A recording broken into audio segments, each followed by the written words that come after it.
তারেক রহমান ক্ষমতায় থাকবে না, তারেক রহমান ক্ষমতায় থাকবে না। পতন শুরু হয়ে গিয়েছে।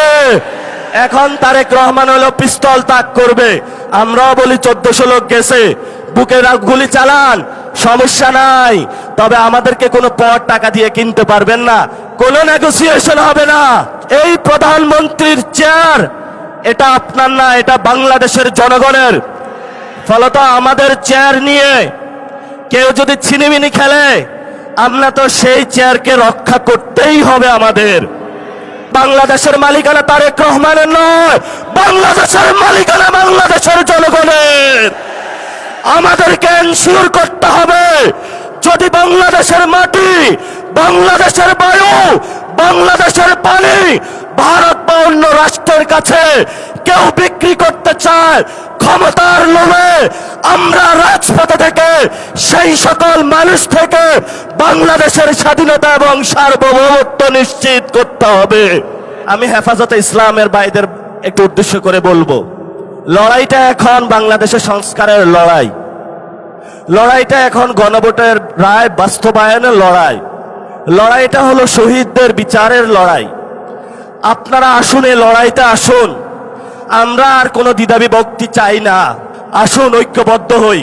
5 তারিখে যেইভাবে চরমনাই হুজুর থেকে শুরু করে 24-এ হেফাজতি বাইরা থেকে শুরু করে কোনো পরিচয় ছিল না, সবাই আমরা রাজপথে ঐক্যবদ্ধভাবে শহীদদের সাথে ছিলাম, আহতদের সাথে ছিলাম, বাংলাদেশের সংস্কারের জন্য ছিলাম। সেই জায়গাটা 2 বছরের পরে আজকেও আপনাদের কাছে আহ্বান রাখলাম, আপনারা আশা করি আসবেন। জাতির এই সংকট মুহূর্তে কয়েকজন এর কারণে আপনারা বিভ্রান্ত হবেন না।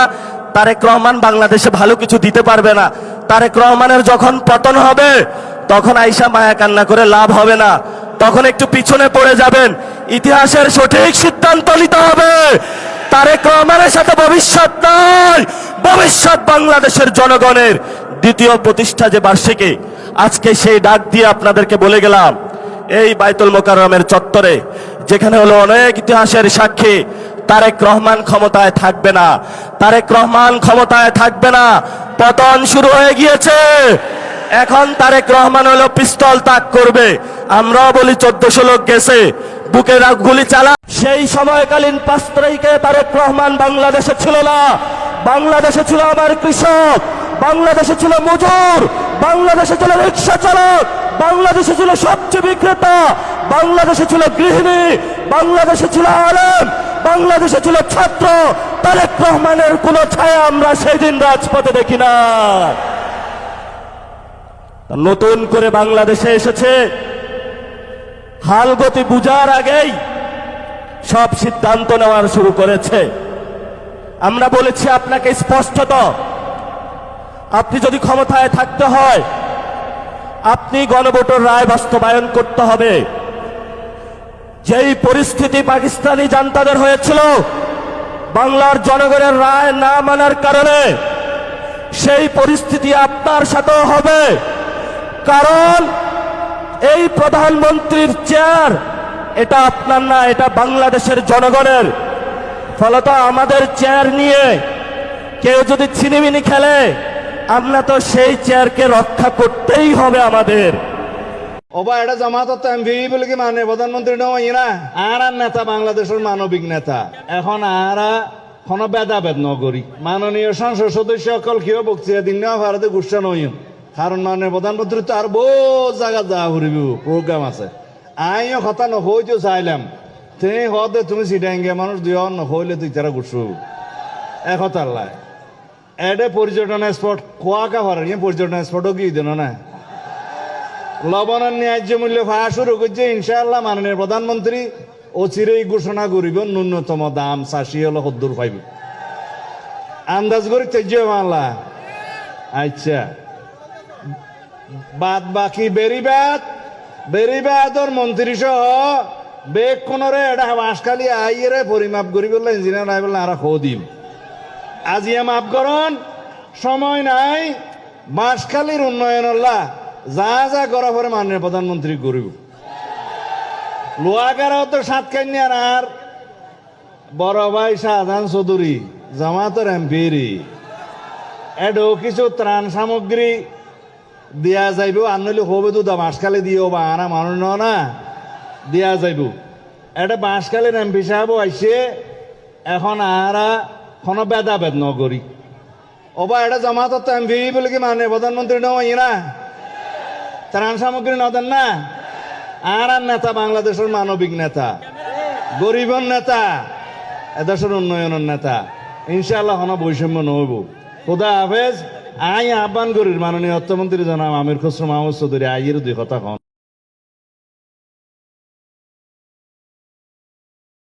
তারেক রহমান হলে একটা মস্ত বড় ভুল করেছে, আমাকে হামলা করেছে। সাধারণত আমাকে কেউ যদি হামলা করে, আমাকে কেউ সাধারণত ঘাটায় না, কারণ আমার যে ঘাটায় আমি ওটার পিছনে লাগে থাকি। আমার রক্তটা আমি বৃথা যাইতে দিব না। ইনশাল্লাহ এটা রাজনৈতিক লড়াই হবে ইনশাল্লাহ। আমি তো লিডিং পজিশনে থাকতেও চাই না, যাইতেও চাই না, জনগণের মধ্যে থেকে লড়াই করতে চাই। এটা একটা কঠিন লড়াই, টের পাইতেছে সরকার। আজকে আমি 2-3টে স্কুলে গেছি, এমপিওভুক্ত স্কুল, সরকারিকরণ স্কুল, স্টুডেন্ট আছে ধরেন সায়েন্সের স্টুডেন্ট 30 জন 32 জন। বলে জিজ্ঞেস করলেন যে সপ্তাহে কয়দিন আপনারা এখানে স্কুলে কেমিস্ট্রি আর ফিজিক্সের ক্লাস নেন? বলে সপ্তাহে 3 দিন ক্লাস নেই। কয় ঘন্টা করে নেন? 45 মিনিট করে নেই। আর বাইরে প্রাইভেট পড়ায় দিনের পর দিন, মাসের পর মাস। আমি বলে দিয়ে আসছি, যে স্কুলে বা কলেজের কোন ধরনের উন্নয়নের জন্য আমার কাছে চিঠি দিবেন, আপনাদেরকে আমার কাছে ওয়াদাবদ্ধ হইতে হবে যে শিক্ষা কার্যক্রম কেবলমাত্র এই স্কুলের মধ্যে হবে, বাইরে প্রাইভেট পড়ানো চলবে না। যদি বাইরে বন্ধ করতে পারেন, দরকার হয় বাচ্চাদের এক্সট্রা ক্লাস নেন, প্রাইভেট পড়ার সময়টুকু বাচ্চাদের খেলাধুলার সুযোগটুকু দেন। তারা মানুষও যে বাচ্চাটা আপনি মাঝে মাঝে দেখবেন যে কি হয়েছে, জিপিএ 5 পায় যে আত্মহত্যা করছে। এই বাচ্চাটা আত্মহত্যা তো একদিনে করে না, তার মাথার উপর যে প্রেশারটা দেওয়া হয়, তাকে যেভাবে প্রেশারাইজ করে, তার তো কোনো আনন্দ নেই পড়াশোনার ভেতরে। বাচ্চা কাচ্চার জীবনে আনন্দ না থাকলে এরা কিন্তু মানুষ হতে পারবে না। এই জন্য আপনাদেরকে আমরা অনুরোধ করছি, প্রাইভেট পড়াগুলোকে যতখানি কমানো যায় ততই ভালো। স্কুলে যে পাঠদান করা হয়, শিক্ষা প্রতিষ্ঠানে যে পাঠদান করা হয়, এটা হচ্ছে বেস্ট। দরকার এক্সট্রা ক্লাস নেবেন। এখানে যারা শিক্ষকরা আছেন সবার উদ্দেশ্যে আমি বলছি, আমার কাছে আপনারা যদি কোনো শিক্ষা প্রতিষ্ঠানের উন্নয়ন চান, আপনাদেরকে আমার কাছে ওয়াদাবদ্ধ হতে হবে, বাচ্চাদের পাঠদান আপনারা স্কুলেই করবেন অথবা কলেজেই করবেন। তাহলে স্কুলের জন্য যা করার দরকার আমি সরকারের কাছ থেকে আপনাদের জন্য নিয়ে আসার চেষ্টা করবো। আর তা না হলে আমি কোনো ধরনের উন্নয়ন কাজে হাত দিব না। যাই হোক, রাস্তাঘাটে জ্যাম লেগে যাচ্ছে, পথসভায় আমি ঘুরতে বেরিয়েছি, আরো কয়েকটা জায়গায় যাবো, ঘুরবো, আবার আপনাদের মাঝখানে আসবো। তবে আজকে থেকে নিজের সন্তান বাঁচানোর মতো করে নিজের এলাকাটাকে বাঁচান, মাদকের বিরুদ্ধে সোচ্চার আওয়াজ তুলুন। এখানে আইন শৃঙ্খলা রক্ষাকারী বাহিনীর অনেক সদস্যরা আছেন, তারা আপনাদেরকে সহযোগিতা করার জন্য বসে আছেন।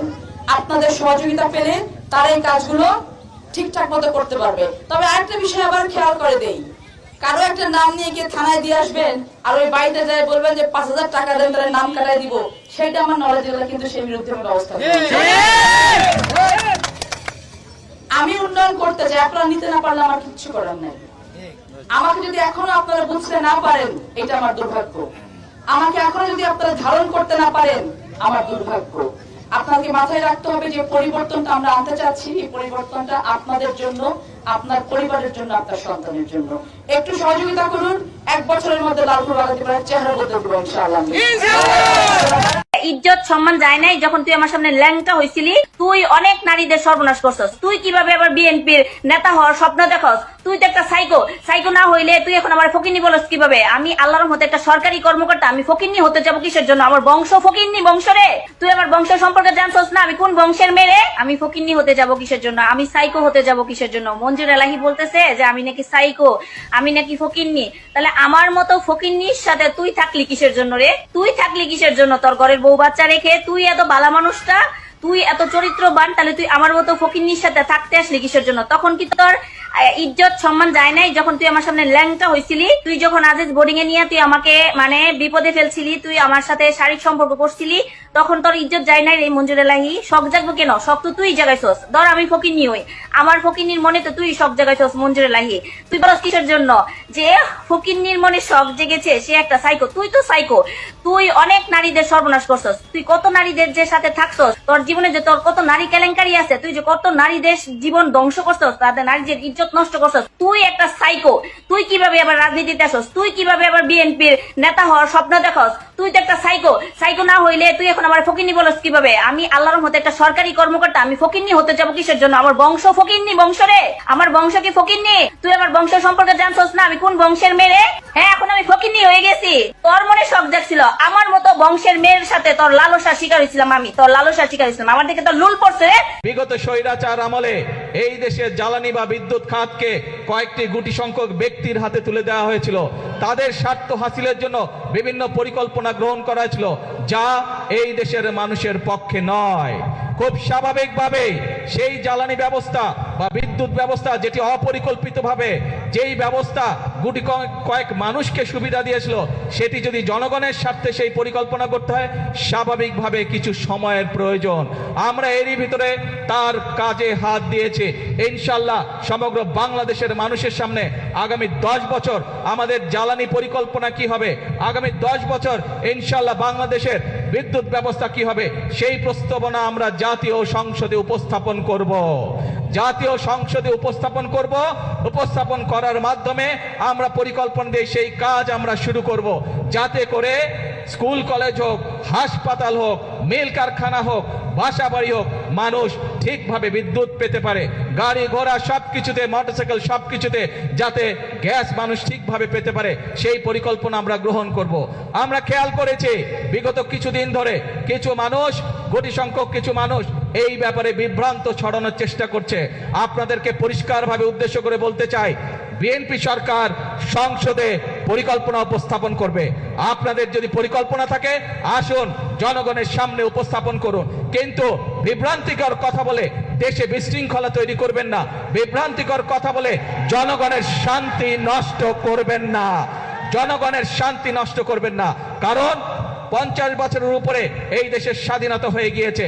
এখন জনগণের জন্য কাজ করার সময়, এখন দেশ গঠনের জন্য কাজ করার সময়। পৃথিবীর বহু দেশ আমাদের পরে স্বাধীন হয়েছে, কিন্তু তারা কাজ করার মাধ্যমে, পরিশ্রম করার মাধ্যমে তাদের দেশকে অনেক দূর এগিয়ে নিয়ে গিয়েছে। কাজেই আর পিছনে থাকা যাবে না, আর পিছনে পড়ে থাকা যাবে না। এখন একটি লক্ষ্য, একটি উদ্দেশ্য, জনগণের জীবন মান উন্নত করা, দেশের ভাগ্যের পরিবর্তন করা। প্রিয় ভাই বোনেরা,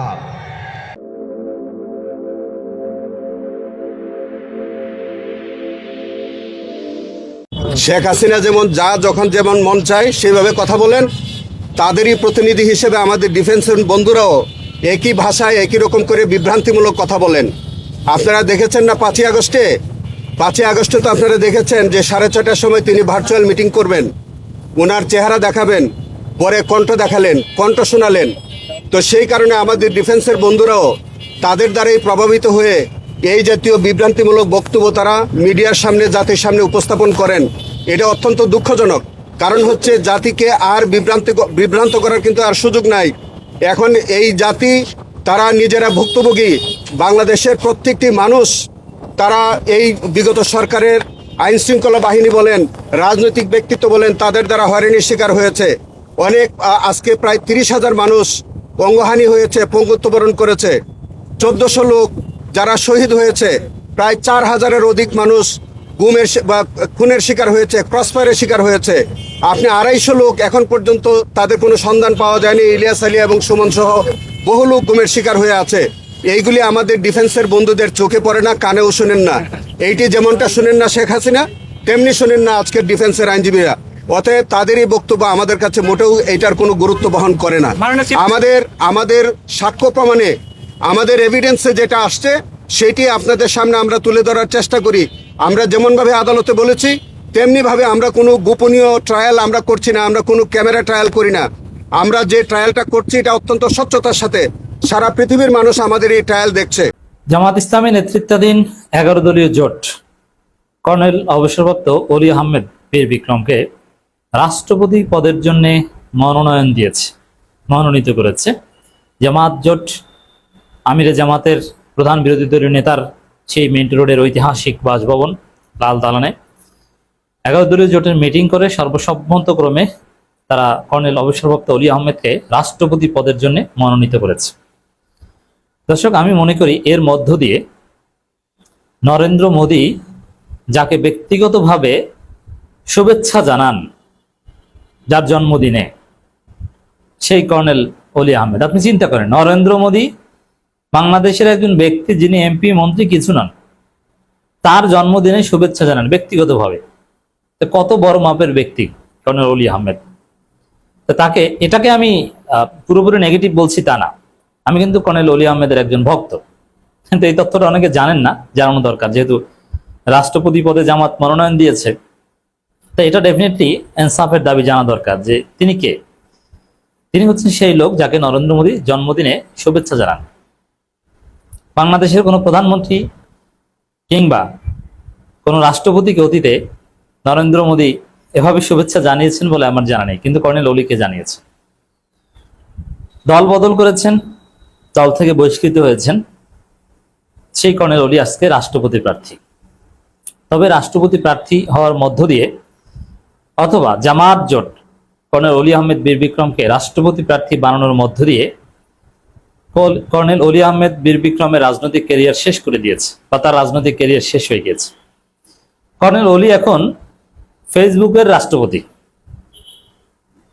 মানে খায়রুল দেওয়ান আছেন একজন, খায়রুল দেওয়ান, যিনি রাষ্ট্রপতি প্রার্থী হিসাবে নিজেকে পরিচয় দেন এবং এর মধ্য দিয়ে তিনি হিট। তা কর্নেল অলির সাথে খায়রুল দেওয়ানের রাষ্ট্রপতি প্রার্থী হওয়ার মধ্যে তেমন কোনো পার্থক্য আমি দেখি না। কারণ খায়রুল দেওয়ান যেরকম একটা অবাস্তব কল্পনা বিলাসের মধ্যে আছেন, তিনি নিশ্চিত জানেন যে তিনি কোনোদিন রাষ্ট্রপতি হতে পারবেন না, তারপরও বলেন আমি রাষ্ট্রপতি প্রার্থী। তা কর্নেল অলি আহমেদও সেম, তিনি নিশ্চিত যে তিনি রাষ্ট্রপতি হতে পারবেন না, কোনো সুযোগ নাই, আইনে সুযোগ নাই, মিনিমাম মানে অলৌকিকভাবে সুযোগ নেই। তারপরও তাকে রাষ্ট্রপতি প্রার্থী করা হয়েছে এবং তিনি রাষ্ট্রপতি প্রার্থী। তাহলে খায়রুল দেওয়ানের সাথে পার্থক্যটা কি বলেন? আর দ্বিতীয় হচ্ছে যে রাষ্ট্রপতি নির্বাচনের নামে বাংলাদেশে একটা ফাজলামি চলছে, একটা প্রতারণা চলছে, গণতন্ত্রের নামে একটা প্রতারণা চলছে। এগুলো বন্ধ করা দরকার। জনগণের ট্যাক্সের টাকায় একটা তথাকথিত নির্বাচন আয়োজন করা হচ্ছে না, এই জন্য রিক্সা চালক ট্যাক্স ভ্যাট দেয় না, রিক্সা চালক কিন্তু ভ্যাট দেয়। ওই টাকায় নির্বাচন কমিশন রাষ্ট্রপতি নির্বাচনের ব্যবস্থা করছে। কেন? এই রাষ্ট্রপতি নির্বাচনের তাৎপর্যটা কি? আমাদের প্রথম আলাপ হচ্ছে বাংলাদেশ থেকে রাষ্ট্রপতি নির্বাচন এই ব্যবস্থাটাই উঠিয়ে দেওয়া দরকার। পুরোপুরি একটা ভেট, একটা ফালতু একটা বিষয়। কারণ রাষ্ট্রপতি এটা প্রতীকী একটা পদ, হ্যাঁ, ঐক্যের প্রতীক, গার্ডিয়ান, সেটাও তো হচ্ছে না। দলের দলদাস হয়ে কাজ করে রাষ্ট্রপতি, আমরা চুপ্পুকে দেখেছি। কোনো স্বাধীনতা নাই, ব্যক্তিত্বহীন একটা পদ যেখানে তার কোনো স্বাধীনতাই নেই। চুপ্পুর ক্ষেত্রে আমরা দেখেছি কতটা ব্যক্তিত্বহীন হতে হয় একজন রাষ্ট্রপতি।